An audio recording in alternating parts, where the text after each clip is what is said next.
Hi, this is Ben with Novolux Stereophonic.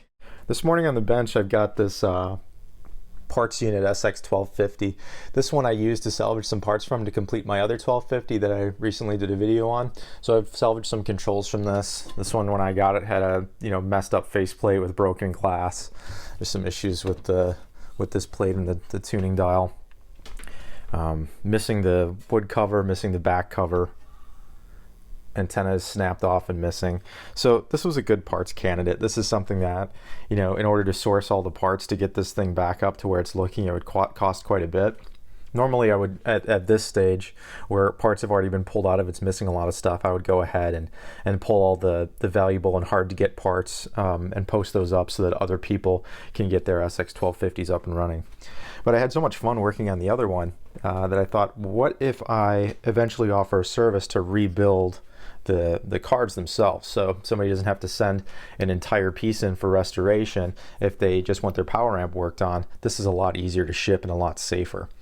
So with that in mind, I'm going to turn this into a test jig for these cards, which basically means I'm going to rebuild the whole amp section and get it ready for testing repaired cards.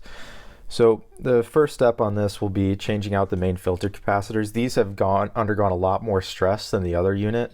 We can see that the labels have shrunk due to heat here, and the little top cover is popped off. So what I'm going to do is put the main filters that I salvaged from the other unit, because those ones got the blue caps. Those ones tested really solid, so I'm going to put in the ones from my other unit in here. We're going to rebuild the power supply components underneath the toroidal transformer and rebuild all the cards. So heat sinks, I am going to end up pulling these. I'm just going to sandblast them and leave them raw aluminum. This isn't a showpiece, so I don't need to repaint those necessarily. The aluminum should hold up fine. And then on the cards, I've already gone ahead and rebuilt the protection circuit. I wanted to get a solid relay click on this before I continued with stuff, just to make sure there wasn't any crazy issues. So I had to replace one burnt up resistor on here, and then I had to redo a lot of trace work. So somebody had been in this unit before and pulled out a lot of transistors and stuff, probably trying to chase an issue that was not on the protection card. Sometimes people get confused. They're like, we don't have a relay click, something must be wrong with the protection circuit. Well, most of the time the protection circuit is working fine, and the issue is one of your amp channels is bad. So I had to go ahead and bypass a lot of traces to get this, and there was basically no pads left in the area of this relay, so I had to get creative with getting this relay reinstalled. But I had this in last night with the stabilizer card. This thing's a little wonky on voltages, but I was able to power it up and get the relay to click. So that's a good spot to be on this unit. So this was one of the funniest things I've seen in a while. So the relay wasn't clicking on this one, so somebody had the bright idea of just smashing all the contacts together. So in essence, they bypassed the relay, which is just idiotic for many reasons. But that was the original relay that was in there.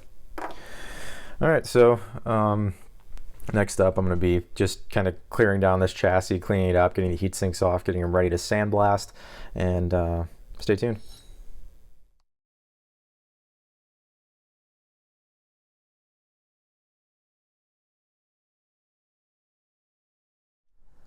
To get at the output transistors, to get this heat sink removed, we need to remove the 4 screws on these little shields.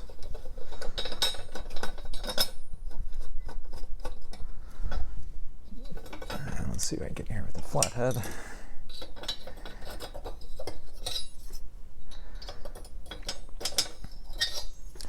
All right, so there are output transistors. It's always a good idea to snap a quick picture of this while you have this removed, so that when you put them back, you can get the right orientation. We have 2 PNP and 2 NPN transistors. It's a complementary type design. And then just need to remove the 2 screws from each of the output transistors.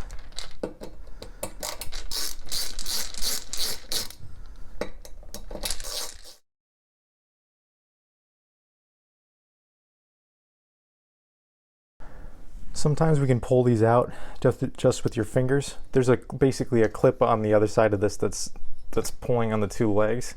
So sometimes you can get them out with your bare hands. You can also use a little pliers and just get in one of the holes to get better grip.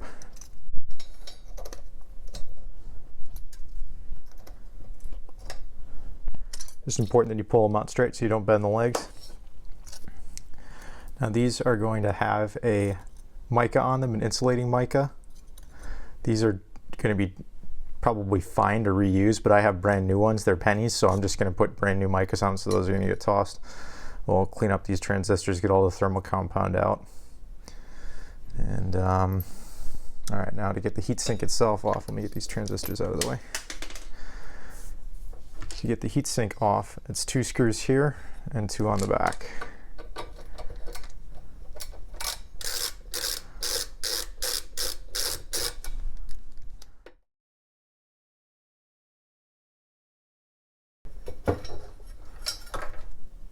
And it's going to leave behind those clips for the output transistor.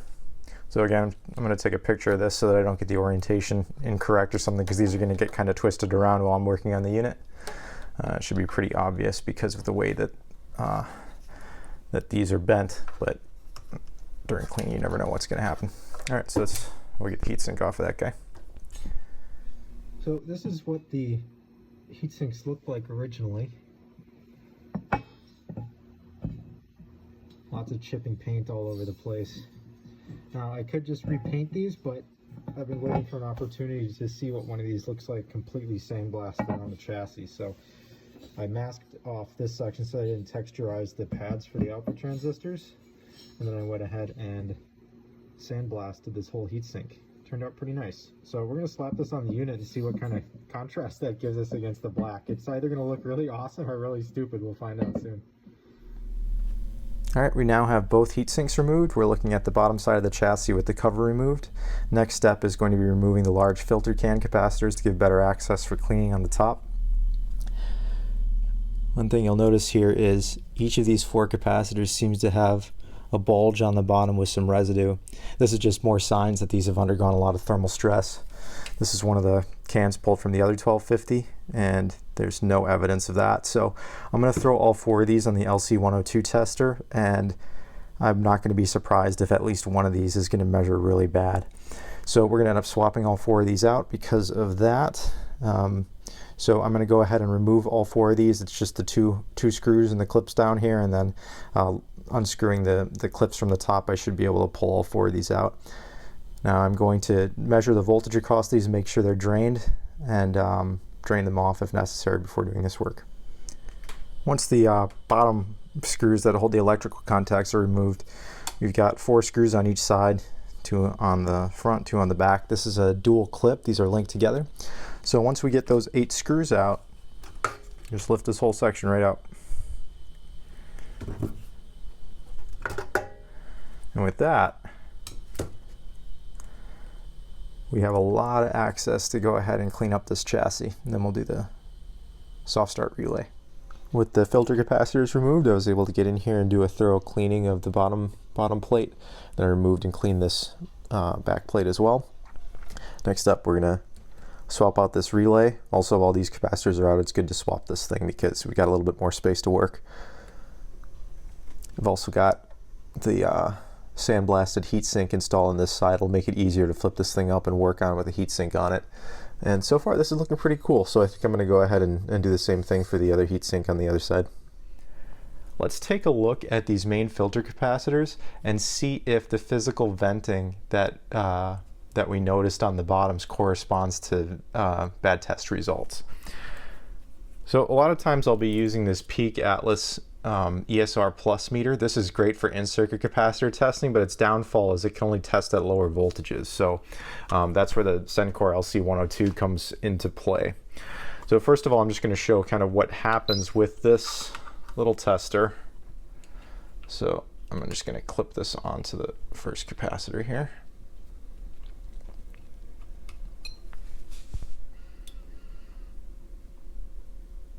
So it's showing good ESR. And remember, we're looking for 22,000 microfarad.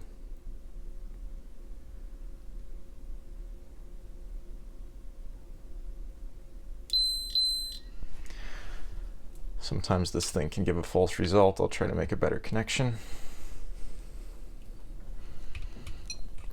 Let's try again.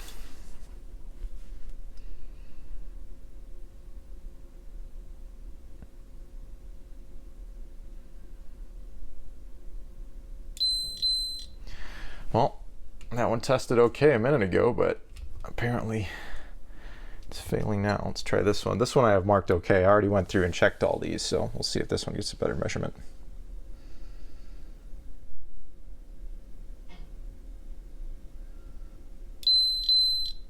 So that one's coming in at just under 22,000 microfarad, showing really good ESR. Let's test one of these back ones.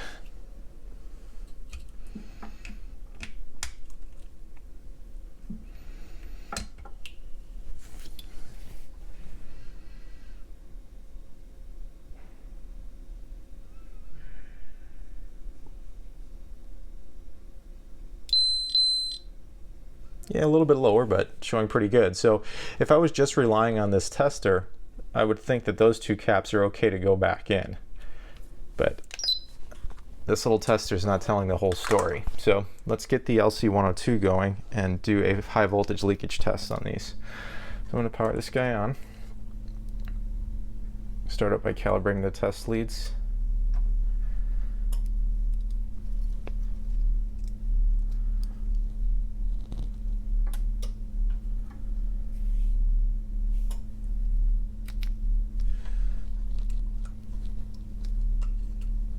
So what this tester is going to do is put almost full rated voltage on these capacitor terminals.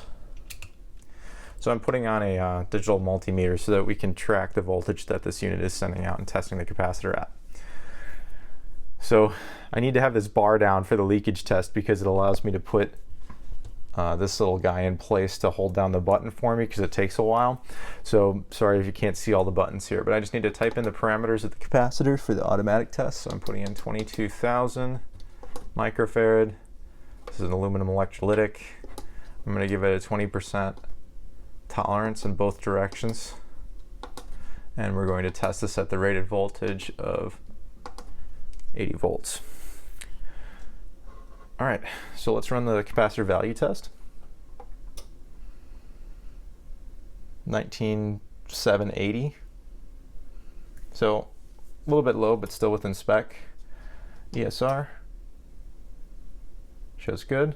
So far we have good capacitance, good ESR. Dielectric absorption, this is like the capacitor's memory, or does it hold on to a charge? So we're 9% according to the charts within this unit. That's fine. And now we're going to do a leakage test, and I'll speed this one up for you guys because it takes quite a while. So what we're going to be doing is applying the leakage test, which will start to ramp up the voltage on the capacitor. When it gets close to rated voltage, we'll watch and see if the leakage current comes down. So let's go ahead and get this one started.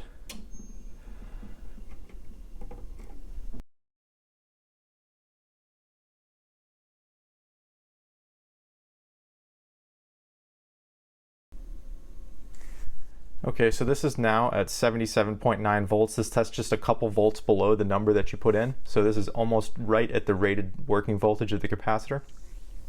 And we can see that this leakage screen remains at its maximum and it's not coming down. I'm going to leave this sit for a little bit while we talk, and we'll see if it starts to creep. But from the tests I've done on this thing, my conclusion is that the leakage under test on this one is not good enough to put this back into a unit.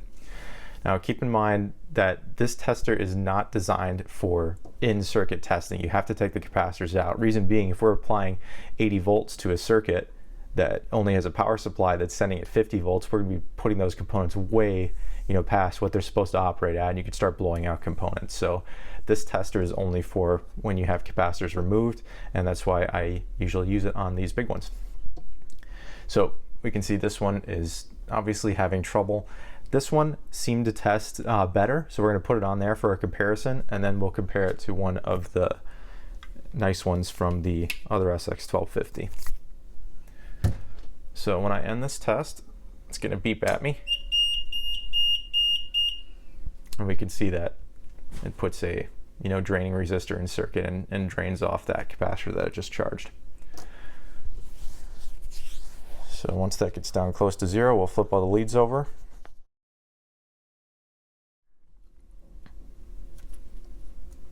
Okay, positive on this side, Oops.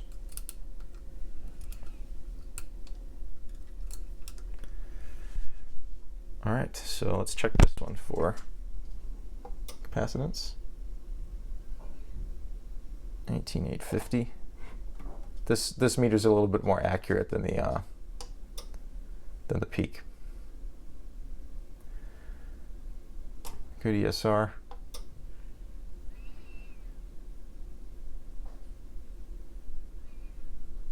Less dielectric absorption. Remember, this one was at 9%.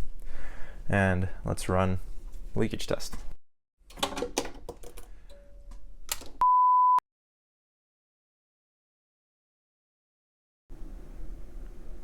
All right, so you see how quickly that happened? As soon as we got up to 77 working voltage, this is starting to drop. And this is basically continuing to administer the test on intervals. And we should see this creep below, I think about 5 milliamps is where it switches in to show that it's good. All right, so this is now testing within spec on leakage. So out of these four, this one did test okay, but because these three tested bad for leakage and they all have those popped vents, these are going in the garbage, and we are going to use one of these known good ones. So let's throw this one on the tester too, just to verify. Look at that capacitance, 22,300. This is what I was talking about in the other video. Some of these old capacitors, when they're in good shape, they test dead on the spot. So this one is, you know, doesn't have that venting, and we can see that that shows up in the test results. Let's check the other parameters. Good ESR.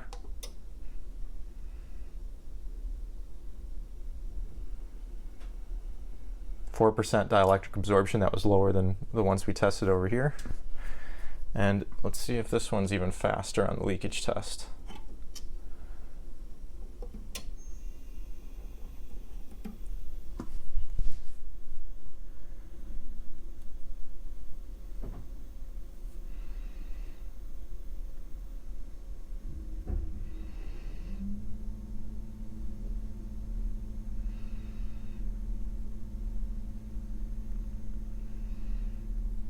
All right, we're getting up to working voltage and it's already coming down.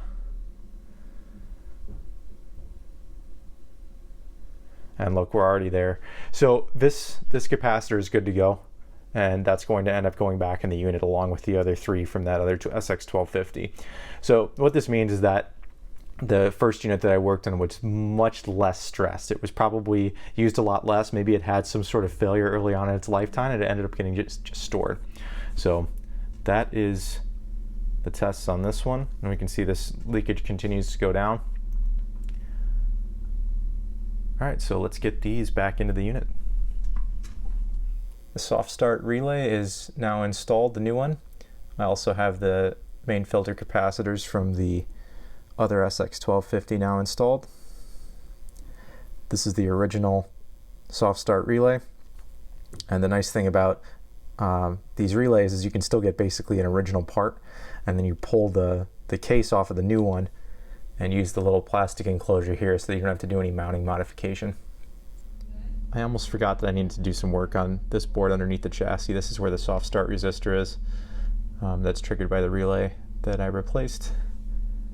Got two axial electrolytics and two radial ones here that got put in. The ones that were in there tested fine, but again, this is a test unit that I need to be a good reference, so I went ahead and swapped those out. All right, I'm going to do a quick test here before moving on. So this is the already rebuilt protection card and the original stabilizer card untouched, installed in the chassis, and we can see the new filter capacitors in place. I've made sure that I've got nothing on these harnesses that's going to short to anything, because there's rail voltages on some of these harnesses. We're going to fire this thing up on the dim bulb. And now I did this test before I took this thing apart, and it was bright on the dim bulb. I could get it to turn on with full power, but something was messed up, and I'm pretty sure changing out these filter capacitors fixed that issue. So I'm going to flip this switch and provide power to the unit. Let's see what the dim bulb does. There's our soft start relay and protection relay and my cat. And That is our positive regulated 65 volt supply. And if I do an adjustment here, I'm able to adjust that. Let's see if I can get this over to the negative supply. And looks like I can make adjustments to that as well. So this stabilizer card pretty much works. So this is a really good spot to be in with this unit. So the next step is going to be rebuilding the stabilizer card in stages and testing as I go. And then we'll finish up with the output cards. I just finished recapping the stabilizer card. This thing was extremely dirty when I started, and I opted to hose this thing down in the sink with warm water before getting started, just to get some of that surface dirt and stuff off these components. Otherwise it would be pretty nasty to get in there. So I've hosed it down with water, and that's fine for the most part. Most of these components are hermetically sealed with the exception of the trimmers. So during this recap I also did the trimmer pots, and I will be throwing this back in the chassis and making sure that I still can adjust my rail voltages. Oh, sorry, not rail voltages, my regulated plus minus 65 volt supply. So what I wanted to share was the amount of capacitors that were bad. So in the last 1250 I did, it had an easier life and almost all the capacitors were good. Some had been changed out on the stabilizer card, but what I found is these ones were all really bad. These ones tested within spec, but not, you know, super good. So basically every capacitor on here needed to go out. And again, these are the ones with the shrunken tops on them. So I'll just do a quick demo of some of these. So let's start with one of these small guys. This one is supposed to be 22 microfarad, 50 volt.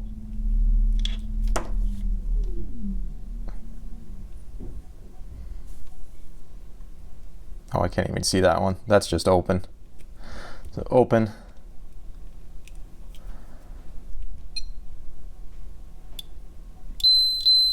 $57 microfarad.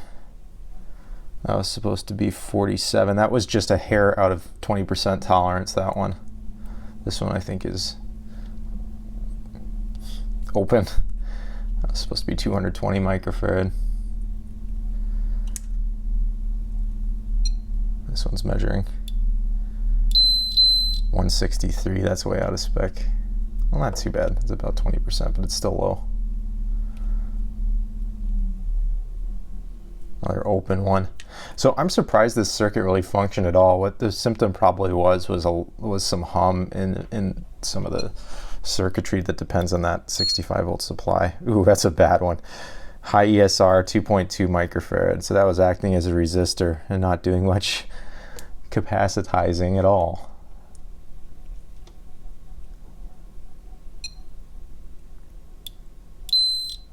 That was supposed to be 47 microfarad. I think I threw that on this bin because it's high ESR.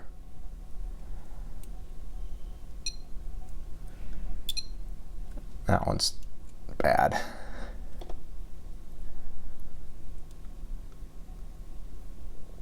Open.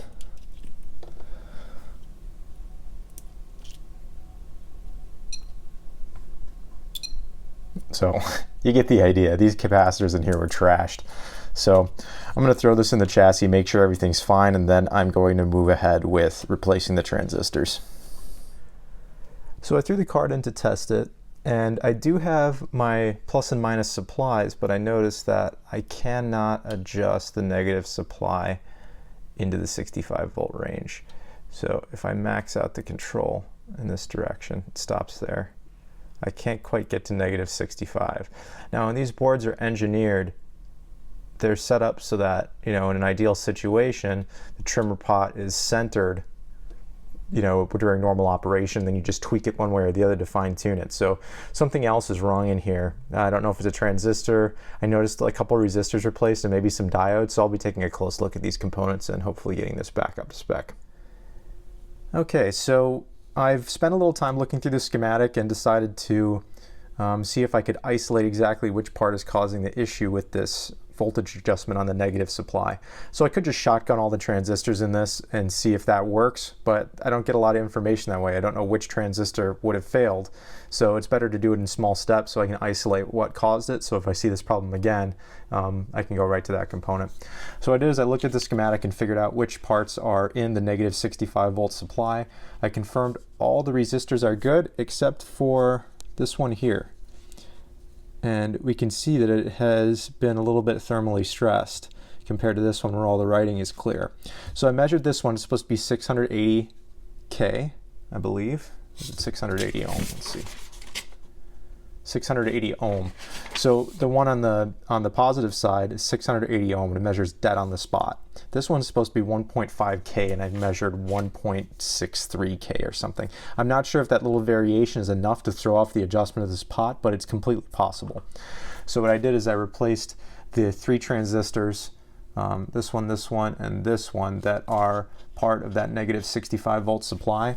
So while I was in there, I did the positive side on this side of the heatsink as well because I have to desolder those parts anyway. So I replaced these 2 transistors in the positive supply, these 2 in the negative supply, and this one on the edge here. So we're going to throw this back in and see if the transistor swap fixes the adjustment range. If it doesn't, I'm going to sub in a 1.5 watt part. This is supposed to be 2 watts. So I'll just sub something in that is a 1% resistor and see if that takes care of it. If it does, I'll order a correct wattage part to go in that position. I just put this back into the chassis and did another test and I had the same result. While I was in there, I wanted to check the other voltages because this also has a plus minus 24 or 25 volt supply. And I was only getting about 22 volts on the negative side. So I'm starting to think that maybe I've got an issue with the Zener diode here. So looking at the board, these 2 diodes here are supposed to be the same. This one looks a little bit bigger and it has bigger legs. So I think what happened is somebody replaced this resistor and this Zener diode in the past, and maybe the Zener is not the correct value. So we're going to rep this out and I'm going to pull out my fancy peak Zener tester, which I haven't used yet. So we'll give that a shot. Okay, so let's go over what I found here. This was the original Zener diode for the negative supply. So we're going to test the reverse of this with this little Atlas tester. This is spec'd as a 24 volt 500 milliwatt part, 22.7 volts, and that's almost exactly what I was reading on that negative supply. This is the reference for the negative supply, I believe, and it also affects the adjustment of the 65 volt regulated supply. This is the diode that was in the positive supply. So we'll test the reverse of this one.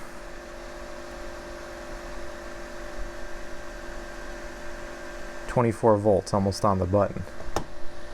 So already we have a difference in the reference. Now my new diode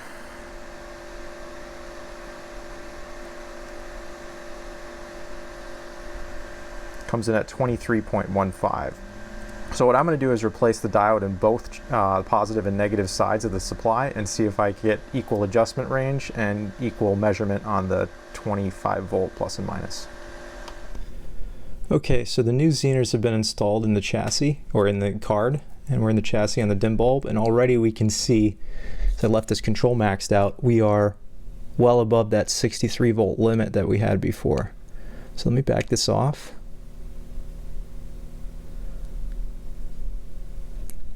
Looks like we can dial that right in. And let's check the positive supply. Oops.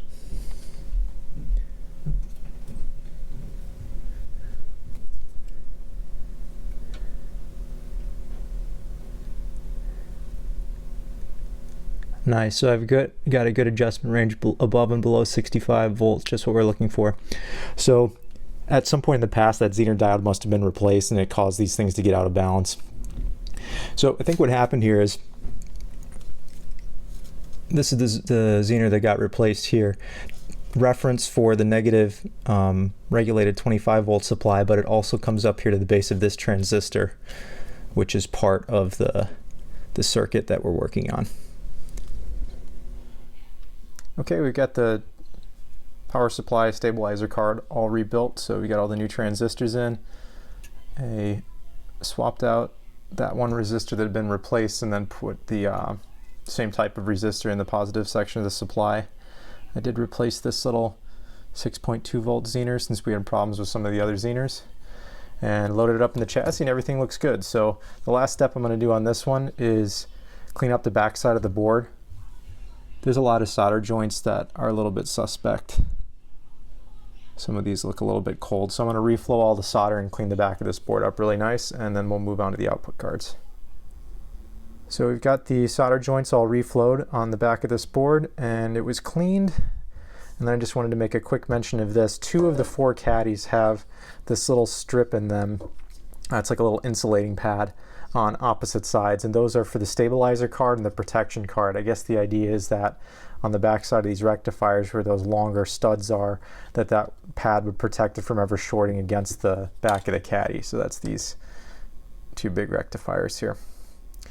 All right, so next we'll load this thing up, and that will be its final place inside of the chassis, and we'll test the driver cards and see where we stand on those. I'm getting ready to put the original output transistors back in place on the heatsink here. When I pulled them out, I used this little piece of foam to arrange them so that I don't forget the order in which they were placed on the unit. It's not, if this one goes into this position, it's not the end of the world. What we don't want to do is accidentally reverse the PNP and the NPN. That could cause things to blow up on you. So before I put these back in, I do a quick diode check to make sure that the transistors aren't bad. So I've already gone through all these and checked, and they're all good. If one of these tests bad, you'll want to replace all 4, and in the case of this amp, I'd order 8 output transistors, 4 PNP, 2 NPN, and replace them all so that the left and right channel are all the same. A lot of times it's desirable to have the original transistors because that's the device that the unit was designed with, and if they test good and when we put them under full output power they test up to spec, then the originals are fine to stay. So next up, I need to get all of these onto this heatsink.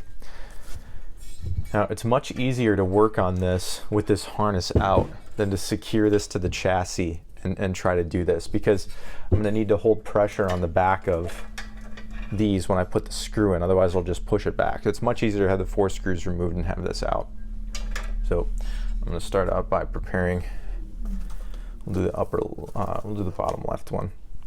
So I'm going to use a little bit of thermal compound and a brush here.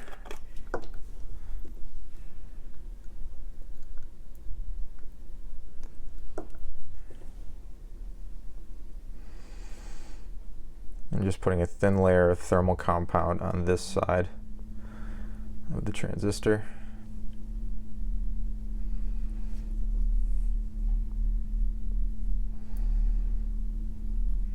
Now this can get messy, and the trick is keeping a little bit of 99% isopropyl alcohol around. That really helps to clean up this compound when it gets all over your fingers, or you drop one on your bench and you get thermal compound all over the place.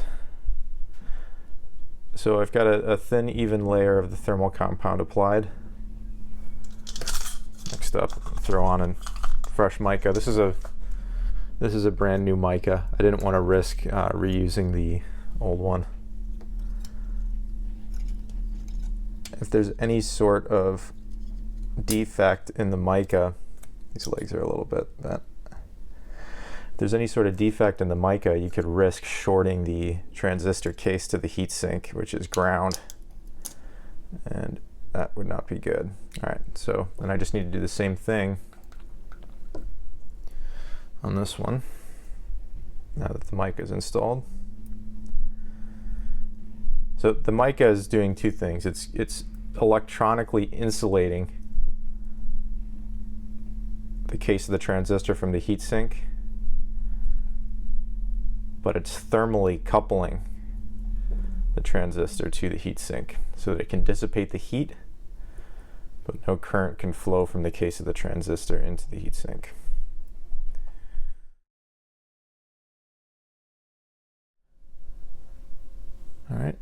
So we've got that transistor prepped.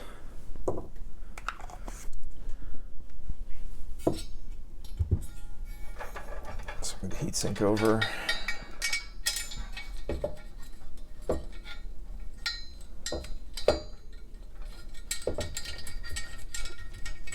So just getting these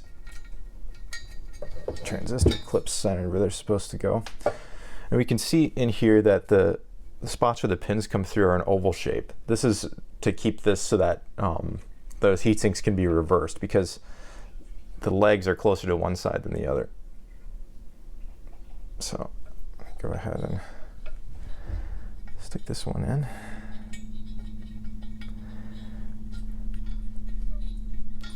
Okay, so now the legs are firmly seated inside of that clip. And I just need to put in these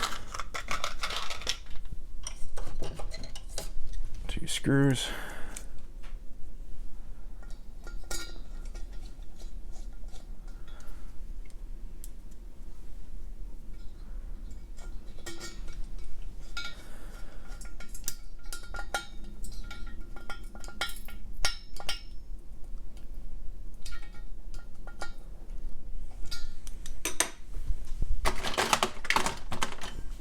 There we go. I'm just going to tighten this up a little bit.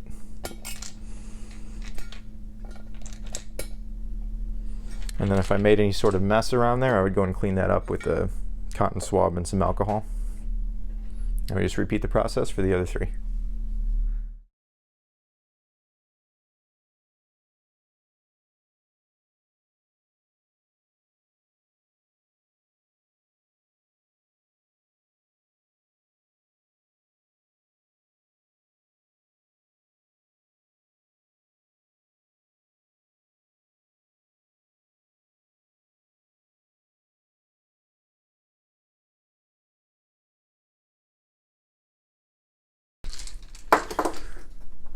All right, good to go. All right, so now we've got the heatsink and the output transistors installed on both sides of the chassis. I've already tested and rebuilt the first driver card, installed it. Everything is good with that channel. So the next step is going to be putting this into the chassis, seeing if this is somehow holding up the protection circuit. If everything's good, we'll go ahead and replace the capacitors and some known bad transistors and trim pots on this guy and move on from there. Now, this board is extremely dirty, and I'd expect some issues with these trimmer pots as well. But we're going to shove this thing in and just get a baseline on it so that we know what we're getting into. All right, so we've got that original driver card unrestored in this thing. I'm hooked up to measure bias on the meter here. The manual says to turn the bias fully counterclockwise when you're initially setting this, so hopefully I've got the bias all the way down on these transistors. So we're going to fire this thing up on the dim bulb, and hopefully it doesn't blow up on us. Something's not right. This is a demonstration here of how the dim bulb should perform on a good driver card. So I've got everything hooked up the same. I'm measuring bias over here. The thing that's changed in the rig is I've removed the suspect bad driver card. So let's go ahead and fire this up.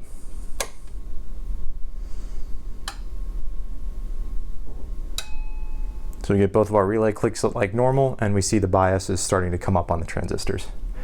So my guess is this driver card had some sort of failure and the relay wasn't clicking, so somebody starts digging in and botching the relay circuit trying to get the relay to click when their real issue was here in the driver card. So let's dig into that card and see what might have happened to it.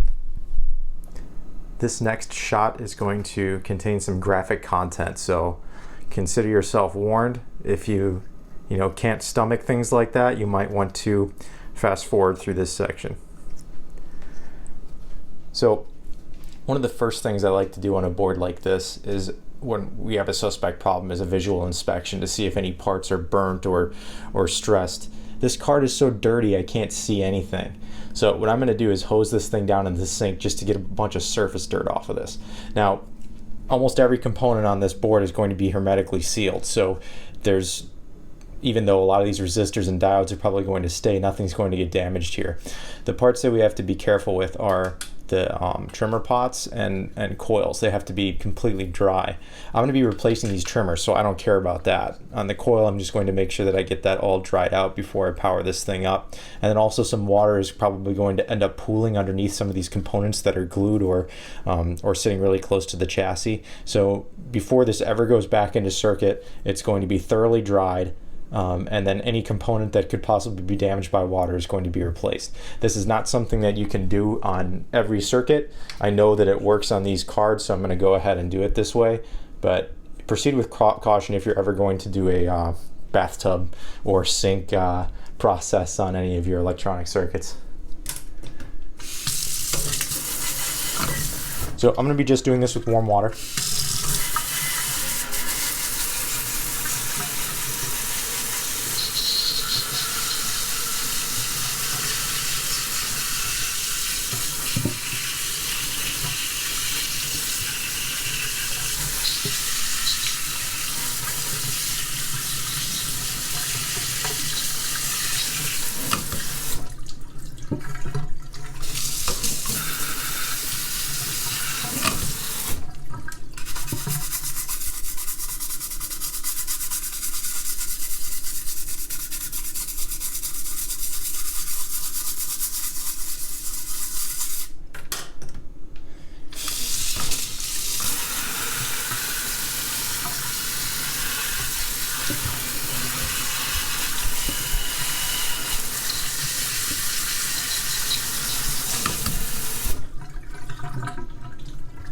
All right, I'm going to get this dried out, and then you can see already we're going to be able to get a much better look at what's going on here. On first glance, nothing jumps out visually as being suspect. I don't see any thermal stress. I don't see any burnt components. A little bit of moisture there that I'll continue to deal with as I rebuild the card. What I did find is on the back side, this thermal diode, the traces are both compromised. So this definitely could have been causing some sort of issue. So we'll start with that. And then I'm going to go ahead and replace all the electrolytic caps and the trimmers on this side of the board. And we'll see if during that we find anything significant. After cleaning this driver card, I went in and did the initial parts replacement. So that included 4 electrolytic capacitors, a tantalum, somewhere in there, and 2 trimmer pots for DC offset and bias. I also repaired the traces on this thermal sensing diode on the heatsink, and let's go ahead and fire it up and see what we get on the dim bulb.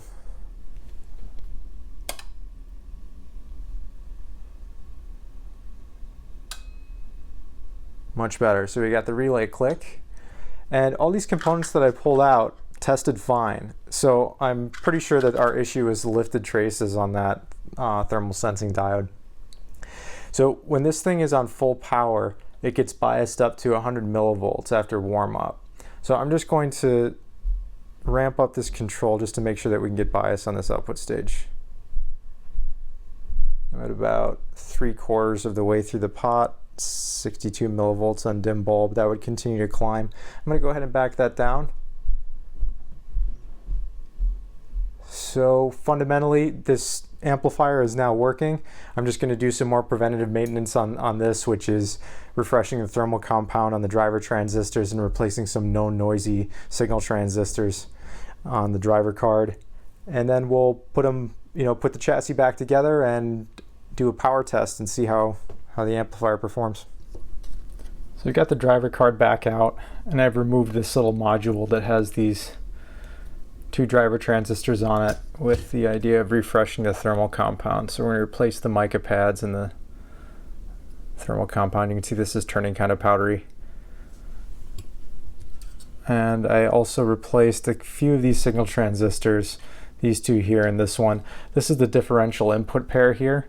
If these aren't properly matched, you can have issues with centering your DC offset. They're also known to go noisy on occasion, so those 2 get replaced. And then this other one started to get the black legs. Let's see if I can find it here. So this one's starting to get that oxidation on the legs.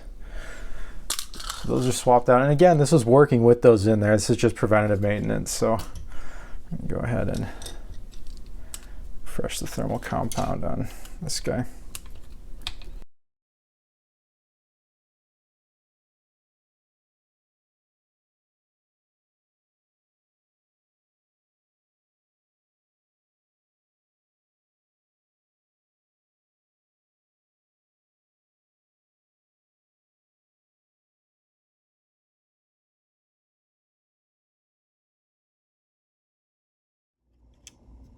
Okay, I've got the thermal compound refreshed on this heatsink, and then I wanted to show on the back here, this is the repair that I did for this thermal protection diode. So the traces were both lifted here, so I had to go to the nearest point. So I had to put in a piece of wire here. I did a really rigid piece of solid core wire so that this point can't move in and out, and then it's kind of looped around, so that's really solid in there. And then the other point, I just used the same type point as the wiper in the bias trimmer.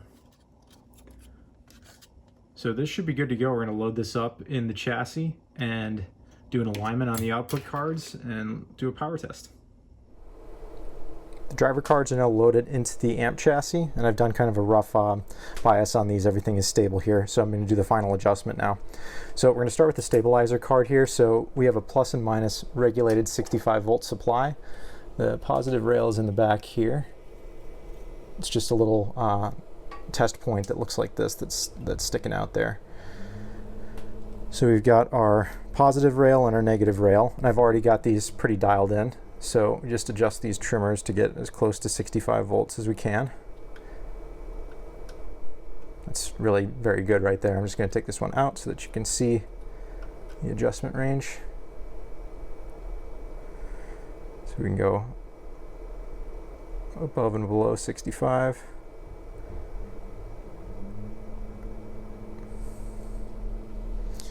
Okay, so that's the stabilizer card. Next we'll do the bias. So for the bias, we're going to be measuring across 2 test points on each card. One test point is here and the other one is on the back side. So let's start with this meter. And again, you don't need to have 2 meters to do this. It's just I have them, so it's convenient to set them simultaneously. The polarity on this doesn't matter. We're just looking for a voltage drop across these 2 test points.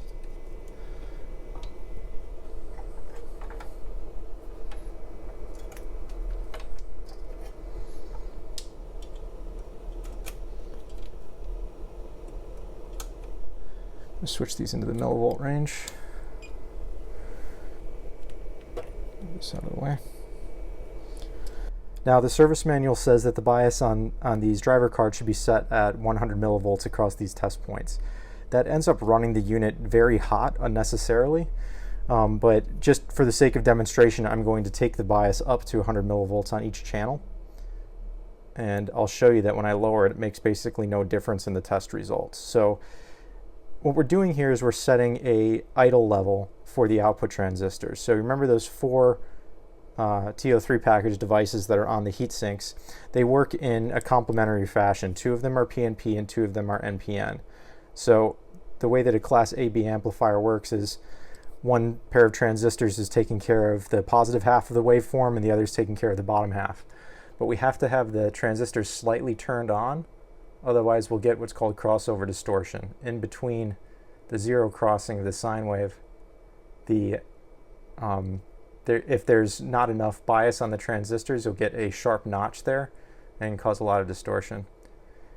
Now, the higher we bias these, the more that the amplifier will run in the Class A region. So the kind of consensus out there is that the engineers at Pioneer or the marketing team or somebody decided they liked the way that this thing sounded better at 100 millivolts, even though it wasn't necessarily needed to be that high to overcome the crossover distortion. So anyways, I'm going to bias it here. What the service manual says, these heat sinks will start to cook at 100 millivolts. Another reason that this is usually turned down. These things suffer from heat. Obviously, we saw that throughout this restoration. So there's no reason to run it this hot. So I'm going to do DC offset next. So for that, I need to measure across the speaker outputs. Okay, I'm now set up to set the DC offset. This is each of these meters just running across the left and right channel speaker outputs.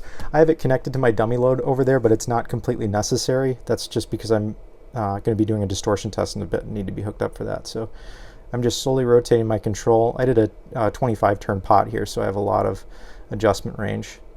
And we'll see eventually it will change polarity here as it crosses 0. Goes into the negative there. We just want to be as close to 0 as possible.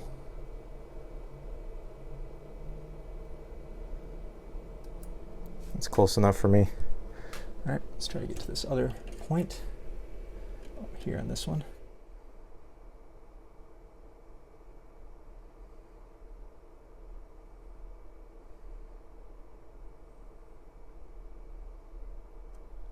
There we go. So DC offset is set. Next we're going to do a distortion test.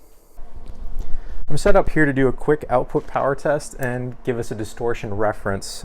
So I can't really use my low distortion oscillator in this configuration because I don't have the front end. The specs wouldn't match up with the spec sheet, and since this is a direct coupled design, it's having some trouble with the oscillator connected directly. So I'm going to be using the signal generator, which the distortion is too high to give us an accurate result, but it's going to give us a reference between these two bias points. So I'm going to start out at the service manual 100 millivolt measurement here. We're going to do an output power test and a distortion test, get that result, change the bias, and see if anything changes. So in order to test this at rated power, we need to produce 35.77 volts AC across the 8 ohm dummy load. That will give us 160 watts. So I'm going to turn this on here, and it already got the level, so 35.6. We can see the left channel measurement's a little bit high in my meter, but it could just be calibration. On the scope, we're looking really nice. These channels are overlaid, so I've got good channel balance here. And you can see this is measuring directly the current in the output stage, so it obviously goes up when we're drawing more power. And if I remove the signal, it'll come right back down to our idle level. So setting the bias is really setting that idle level of the transistors when there's no signal. So let's bring that back in. We switch to THD plus N. And I've got a reading of about 0.14, let's call it 0.145 at that bias level. I'm going to adjust this down. Oops, that's up. Okay, I'm going to go to 75 millivolts. That's kind of the acceptable bias level. So I'm at 75. Now, when I redo this power test, setting a bias voltage really doesn't have any effect on output power. So I'm going to feed the same signal into it, and I have basically the same output power. THD plus N. If anything, the distortion has improved on that that measurement. It's basically identical. So from a standpoint of output power and distortion, changing the bias level up to that 100 millivolts isn't really going to gain you anything. What it might gain you is slightly better fidelity at very low listening levels, because you'd be, at low levels, you'd be forcing the output stage to operate in Class A. So again, no reason to really run it up that high. These things are much cooler at 75 millivolts, and it's just going to extend the life of the unit. So that about wraps up the restoration on this amplifier section. In the future, I may do the front end on this one. Again, I was thinking about maybe offering a service to rebuild these 4 cards instead of having somebody ship in a whole unit, and it would be nice to be able to confirm the tuner and the phono stage voltages and stuff before they get sent back. Now, if you guys think that's a good idea, think it's a terrible idea, please let me know in the comments. I'm trying to figure out if this is some service I should offer, and I'd like your guys' input on that. Thanks again for stopping by the channel. I know this was a long video. I hope you enjoyed it, and if you did, please subscribe, and we'll see you next time. Thank you.